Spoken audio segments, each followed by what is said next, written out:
Recipe ভিন্ন স্বাদে ডিম ডাল। ডিমের জন্য আমি বেশি করে মসুর ডাল নিয়েছি। ডালটাকে ভালো করে দুবার ধুয়ে নিয়েছি। মসুর ডালটাকে একটা বাটিতে আমি সিদ্ধ করে নেবো, আর এক জায়গায় আলু আর ডিম সিদ্ধ করে নিচ্ছি। ওতে খানিকটা নুন দিয়ে দিলাম, আর খানিকগুলো কাঁচা পেঁয়াজকে এর মধ্যে দিয়ে দিচ্ছি। একটা টমেটোর সামনের অংশটাকে ছুরি দিয়ে কেটে নিয়েছি। এটাকে দু আধখানা করে নিচ্ছি, নিয়ে এই ডালটার মধ্যে দিয়ে দিচ্ছি। সব উপকরণগুলোর সঙ্গে ডালটাকে ভালো করে সিদ্ধ করে নেবো। আমার সিদ্ধ হয়ে গেছে, একবারে সিদ্ধ করলে হবে না, একটু গোটা গোটা রাখতে হবে। গ্যাসে একটা কড়াই বসিয়ে দিয়েছি, ওতে খানিকটা সর্ষের তেল দিয়ে দিয়েছি। গরম হয়ে গেছে, খানিকটা হলুদ দিয়ে দিলাম। ডিমটাও খোসা ছাড়িয়ে নিয়েছি, আলুগুলোরও খোসা ছাড়িয়ে নিয়েছি। এবারে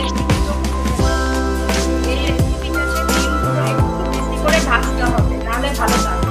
ডিমটা ভাজা হয়ে গেছে, তুলে নিই। পেঁয়াজ আর রসুন পেঁয়াজগুলো আমি বেশি লাল লাল করবো না।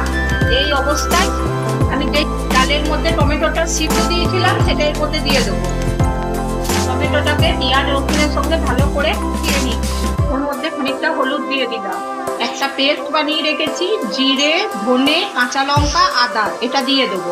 অল্প একটু চিনি দিচ্ছি। সিদ্ধ আলুগুলো এই মশলাটা দিয়ে ভালো করে কষিয়ে নেবো। মশলাটা ভালো করে কষানো হয়ে গেছে, ওর মধ্যে একটা ম্যাগি মশলা দিয়ে দিই। আবার ডিমগুলো এর সঙ্গে দিয়ে ভালো করে কষিয়ে নেবো।